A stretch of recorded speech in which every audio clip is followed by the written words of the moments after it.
Hello, everyone. Happy National Poetry Month. This is Holly, my stuffed animal raccoon from my great grandma Holly. If you've never seen her, this is her. And speaking of National Poetry Month, as always, What If I Ruled the World? Poems inspired by music. My book is always in the description, always in the link tree. Check her out. We got one more, kind of like 4 days, but one more ish week of Poetry Month. You can read you some poetry. All right. But today we're here to talk about this book, Crank, which I want to talk about. Start off, look at this book 537, 537 pages. It's by Ellen Hopkins, and we're going to talk about Ellen Hopkins. She actually has a description in the back of the book, so I'm going to read that, even though I do have one from Wikipedia. But Ellen Hopkins has been called the best-selling living poet in the country by MediaBistro.com. I wonder if that website is still around. She first hit the New York Times bestseller list with her debut novel Crank, and her most recent book Tricks premiered at #1. She lives with her family in Carson City, Nevada. Be sure to check out. It just tells her to check out her website and MySpace. This is so funny. Well, let's get into when this book came out. Actually, October 1st, 2004. I think MySpace is technically still a thing, but not like it was. But that is just so funny. So it just gives her website and her MySpace. So,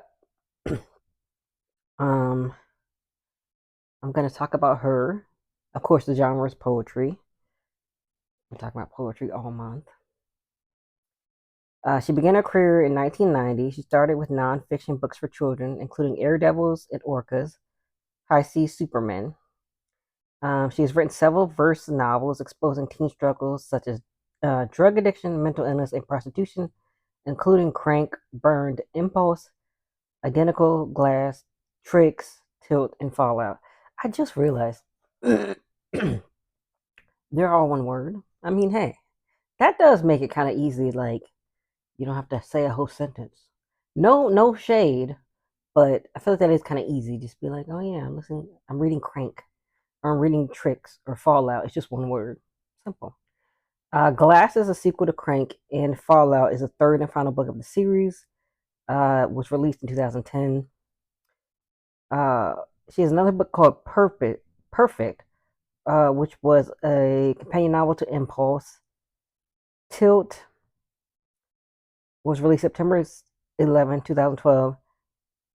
Is the companion point of view of the teens mentioned in Triangles. Hopkins felt they needed their own story after the release of Triangles, so I gotta look at all these books. I definitely want to read the sequels. Spoiler alert. I do talk about this later, but yeah, I do want to read the other books.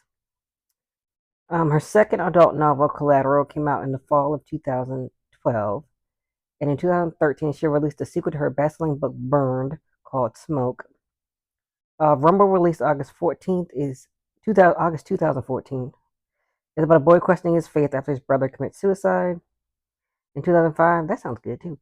In 2005, I keep saying things wrong. In 2015, she released Love Lies Beneath. Okay, the first book with 3 titles. About a woman who falls in love with a sociopath, and Traffic, a sequel to the bestseller Tricks. People Kill People was released in September 2018. So another three word one. Okay, she got a couple of long titles, or medium. They're not that long. In 2006, Hopkins was recognized with the Silver Pen Award for Emerging Writers from Nevada Writers Hall of Fame. She was inducted as a full member in the Nevada Writers Hall of Fame in 2015. Okay, so the inspiration for this book and the Crank series, all 3 books, was her eldest daughter, who was addicted to crystal methamphetamine and spent 2 years in prison.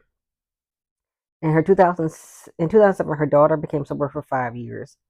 In an interview discussing Glass and Crank, Hopkins said, I really want both books to be an honest look at the depth and the nature of this addiction. It's not easy to shake. I really wanted that to be the. I really wanted that to be made very clear. I don't know what's going on with me today. I cannot read. Y'all remember that meme with DW, and she's like, "That's not gonna stop me because I can't read." That's how I feel right now. Okay. On December 31st, 2014, Hopkins stated in her online journal, "My relationship with my daughter, long, tenuous, and disintegrated completely." They have since been on speaking terms, and her daughter is named Crystal, who's an inspiration for Christina. She's now married and is a realtor, so that's good. She does have a YouTube channel under the name Crystal Thetford, and she was openly discussing her experiences with drug addiction. And some of the themes discussed in her book, identical or inspired by friends of Hopkins who have suffered sexual abuse. So, yeah, I'm going to talk about the inspiration later when we talk about um, my overall opinion. So, this book is heavy. Let me get into the rest of my notes. I talked about release date. I'm going to talk about the synopsis now. Um, Christina Georgia Christina Georgia Snow is the perfect daughter, gifted high school junior, quiet, never any trouble. But on a trip to visit her absentee father, Christina discovers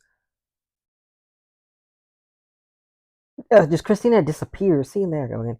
And Bree takes her place. Bree is the exact opposite of Christina. She's fearless. Through her boy, Bree meets the monster, Crank, which is slang for meth. And what begins as a wild, ecstatic right turns into a struggle through hell for her mind, soul, her life. So Christina Stowe, so that's the synopsis. Let's go to the characters. Christina Stowe is the main character who gets addicted to crystal meth. Adam is a boy from Albuquerque that she meets with her when she visits her father. He's her first love interest and introduces Christina to meth. Marie is Christina's mother. She is described by Christina as rigid and clean cut and does not share a good relationship with her daughter. I don't know if this is a spoiler, but Christina kind of felt like before her mom married her stepdad, Scott, that she was much better mother because she feels like she focuses more on Scott and like her little brother more. Then like that's how she feels. Um, Scott, I just talked about him, is a stepdad who feels very responsible for Christina. He's described as tall, lean, great looking for 40. Later in the book, he's described as smelling depressingly clean. I don't know why this is. Uh, but Chase is a football player and one of Christina's love interests, so he's a love interest later in the book after Adam. He's intelligent, talented, and kind. I don't know if I want to like spoil something about him, but I won't. I just go with what they said. But Trent is Christina's childhood friend and Robin's younger brother. He's openly gay and has been bullied because of his sexual orientation. Sarah is Christina's childhood friend. She is Irish, smart, talkative, and has red hair and freckles. Oh, so your boy has been kind of lazy this poetry month. I did not write my pros and cons, so I'm gonna wing it right now. My pros, I loved this book. So uh, a lot of the poetry was really good, as you could tell. Liked a lot of it. The colors don't mean anything. That just means I ran out of this color, so I had to use this color, and then I had to use this color, and I had to use that color. That's all that means. And I dog-eared a lot, so I really loved it. I will say it is 537 pages long. That's the only con, but it's also poetry, but it is also telling a story. So you kind of do have to like keep up with it. So I feel like, excuse me, if I read the rest of the books, I would have to just read it all the way through because it is a story. So it does follow a narrative. So like even though it is poetry, like not they're like a lot of these poems aren't very long, but it does tell a story. You got to keep up with it. So that's the only thing. It's like it's long. That's my only con. And also the parents in this book. I'm going to talk about it in my overall opinion, but I feel like they could have did more, like Marie, the mom, and Scott, the stepdad, but they didn't. And then they didn't talk about the dad in the character description that I found, but the dad not responsible at all. Do I want to spoil it? I'm not going to spoil it because I do think you should read the book. Of course, I read this book in like it took me 3-ish weeks. It was supposed to take 2 weeks because I was supposed to read 50 pages a day. That didn't always happen, so it did take like 3 weeks. So, and I know the other two books are even longer, so it's probably going to take me like a month and a half for the other two. But as long as you're consistent with it, I feel like it could be good. So let's talk about my overall opinion, which I did actually write in my notes. I really love this portrait book and the unique way the story was told. I love there were so many different shaped poems and techniques that help add it to the story. Also, some of the shapes slash formats of the poem showed how chaotic Christina's life was, and I love that. Yeah, like it's just so many things. I'm gonna show y'all. Hopefully, you'll be able to see it well on camera. Um, I saw some reviews that said that this glamorized drug use, and it sounded miserable to me. So I don't agree with that. It did not sound like it was any fun, honestly. I guess besides like there were a few where it seemed like she was having fun, but once you, I've never done drugs, but you know, everybody has like dopamine like from certain things. So once you go high, once you go back down, even if it's not drug related, you can still have endorphins and dopamine. That's hard. That's a hard thing to go through. And then, with drugs, you become dependent, you become addicted. So it did not sound fun to me. So I don't know what they was talking about in their review. I will say the parents didn't do enough for my liking, especially since they were also former addicts. This is kind of a spoiler, but they were former addicts, and like they knew they were some signs, and even like Scott, the stepdad, was like, "You know what this is? You know what's going on." But I felt like the mom was like kind of in denial. But we got to see what they do in the other books, cause yeah, she wasn't. They wasn't doing too much. They wasn't doing enough for me. Let me talk about something else. What did I say? Oh, which I can understand it being hard to confront your teenage daughter. But there's a preview to like the third book called Fallout. And they make the parents seem so heroic, and it's like, but they didn't really help Christina, at least not in this book, and it being semi autobiographical made me kind of think that Hopkins, like the writer, maybe she wants to pat herself. I have a typo. Pat herself on the back for not doing much in the beginning, but doing something else later, like to help. Um, so that won't deter me from reading the rest of the series, though, and I would definitely continue it. But I got to see what the second book is talking about because this kind of spoiled the third book. I don't know why they put the third book in the back for the preview. They should have put the second book in the back for the preview. That would make more sense. But anyway, um, and of course the version I have is I don't know, and it is from 2004, so it's like a little old. So I mean, mm, I don't know if like a newer version of this book will also have the preview. So just that's another con. Just watch out for that because you might get spoiled. But yeah, I want to talk about some poems, and I'm also going to talk about some poems that I wrote, and I actually typed them out because I wanted y'all to see the shapes of the poems because there's so many cool shapes in this poem. I mean, in this book. So I'm going to read a couple poems, and then I'm going to read my poems and the poems that I wrote. So I'm gonna read this poem, but I'm gonna show it. Let's see. Oh yeah, you can see it. So this is like she has like a line and then like kind of juxtaposed over here. There's like some lines here, some lines there. Let me tell you, I did a poem kind of like this, uh, and it is harder than it looks, even on Word. Like I was like, oh boy, I thought it was gonna be easier. I knew not to do it on my phone, like in the notes app, because I was like, it's not gonna the format's not gonna be good, but it's hard. And there are a lot of poems that are like differently shaped and stuff, so it's really interesting. All right, this poem's called Alone. Alone, everything changes. Some might call it distorted reality, but it's exactly the place I need to be. No mom, Marie, ever distant, ever more distant, in her midlife quest for fame. No stepfather, Scott, stern and heavy handed with unattainable expectations. No big sister, Leah, caught up in the tempest of uncertain sexuality. Tempest. No little brother, Jake, spoiled and shameless in his thievery of my niche. Alone, there's only the person inside. I've grown to like her better the stuck, than the stuck up husk of me. She's not quite silent, shouts obscenities they just because they roll so well off her tongue. Not quite straight A, but talented in oh so many enviable ways. Not quite sanitary, farts with gusto, picks her nose, spits like a guy. Not quite sane. Sometimes, to tell you the truth, even I wonder about her. Alone.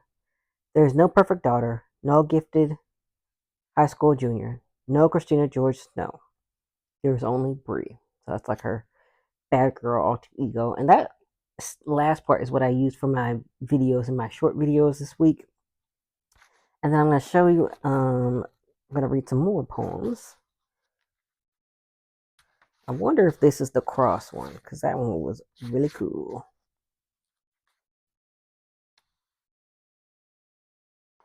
What did I say? Oh, okay. Oh, this is not the cross one yet. But this is, I want to say this is the most insane poem in the book. I mean, a lot of things happen, but I just feel like this is crazy. So it's on page 102. That was page 4. So this one's called Like an Idiot. But it like goes into the poem. Like an idiot, I took one too. Things went from weird to worse. I mean, there I was, snorting crank with my dad, my boyfriend, and his other girlfriend. Something majorly wrong with that picture. Yeah, that's crazy. I remember reading that and telling my friends, like, whoa, this book has taken a turn. So the dad is a drug addict as well. Uh, Clearly very active, even though he's supposed to be, spending time with his daughter. So, unfortunately. But yeah, I had to share that one because that's just crazy. It's a crazy poem scenario to be in. So we're going to go to page 180. I think this is the cross one.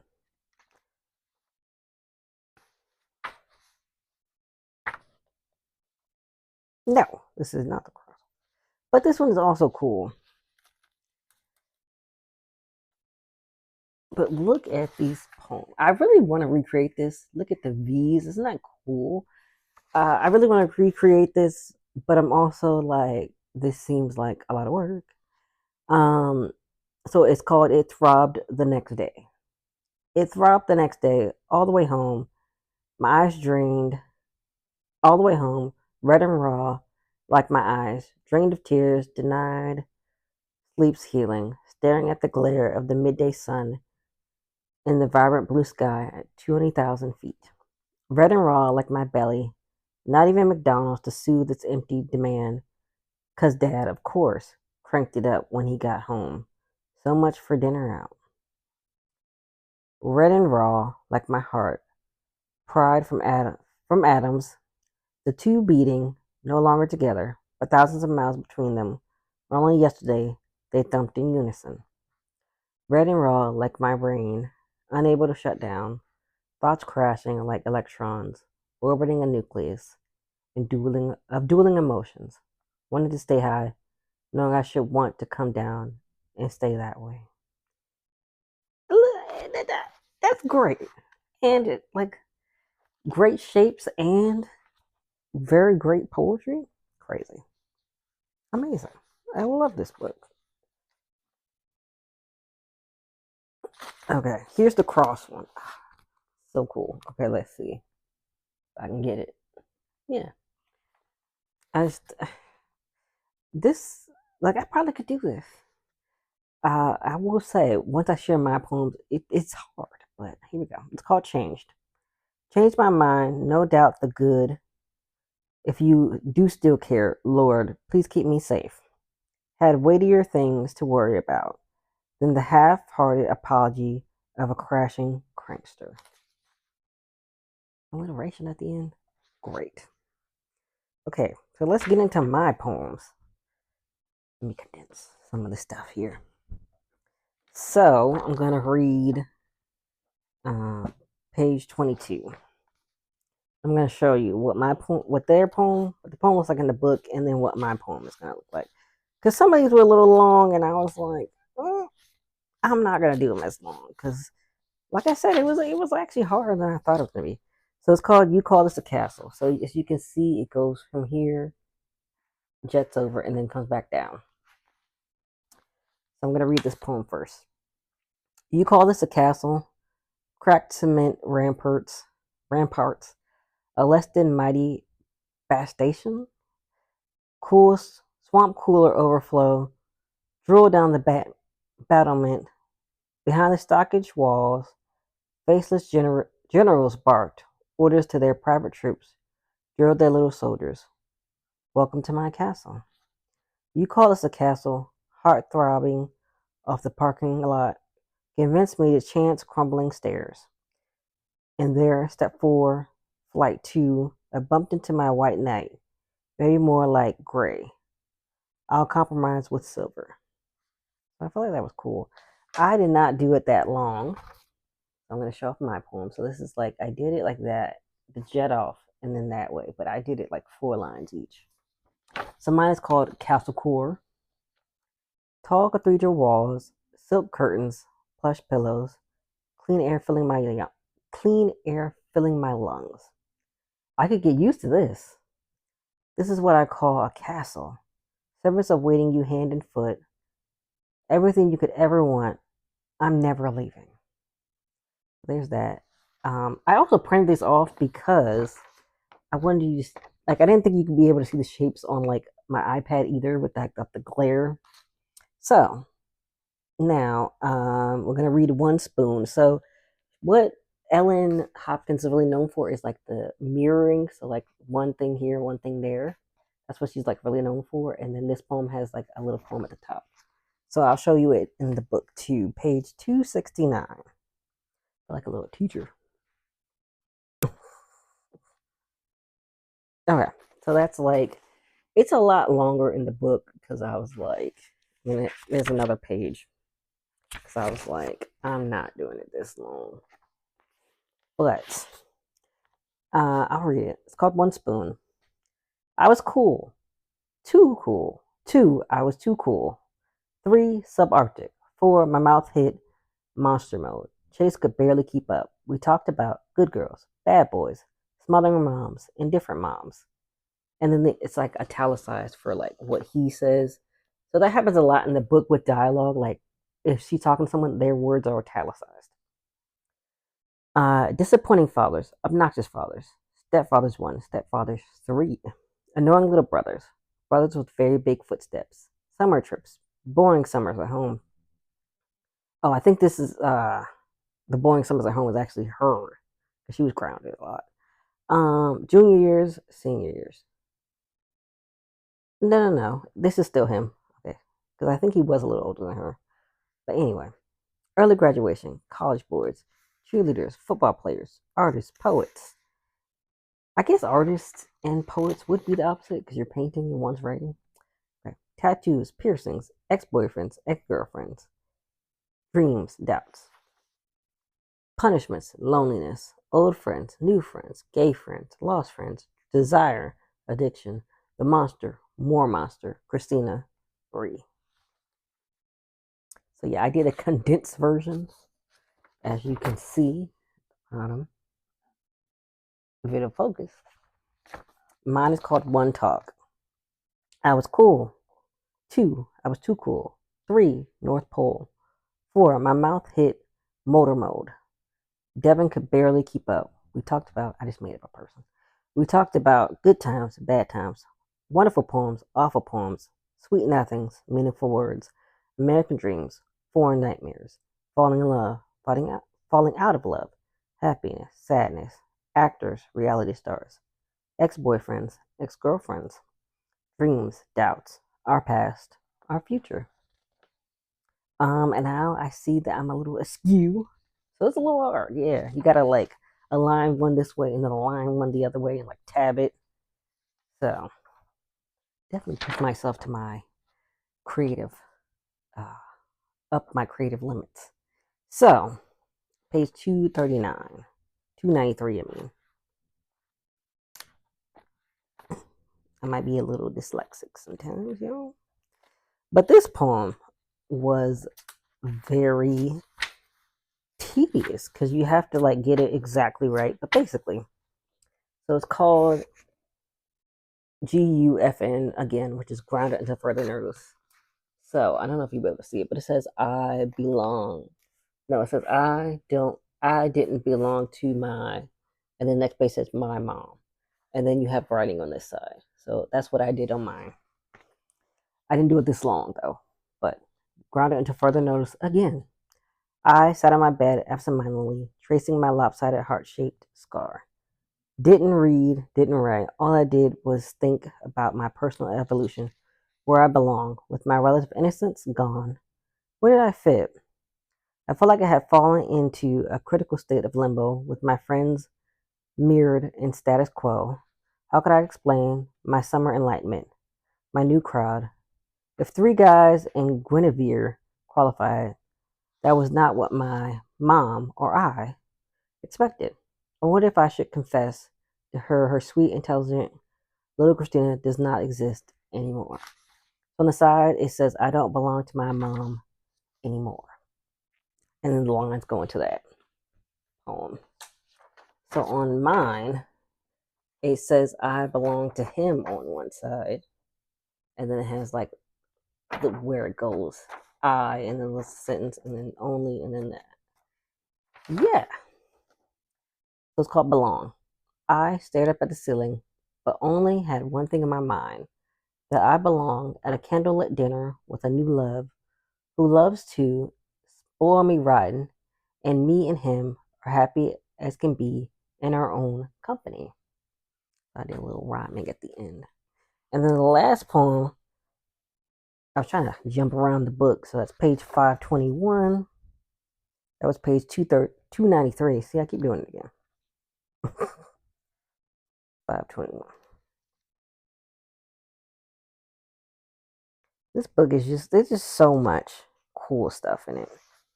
But I love how, this one especially, how the title goes right into it, and it's just like, this is the whole poem. It goes straight down. So it's called How Big? How big were my balls? Big enough to follow through? So that's it. And so I did the same thing. My title, where is it? My title right here goes into my poem. How brave could I be? Brave enough to take a chance? So that's it. So that's Crank. I highly recommend it. Love it. You need to go read it. Have you read anything for Poetry Month? Let me know in the comments. Always like, comment, subscribe. I'm gonna make a short video talking about these books too. Let me know what's your favorite book that I reviewed this month. If you watched any of the videos, will you read this book? Will you not read it? Is it not your thing? Let me know. And I will see you all next week. And this is going to be the last full Poetry Month video. So once again, happy National Poetry Month.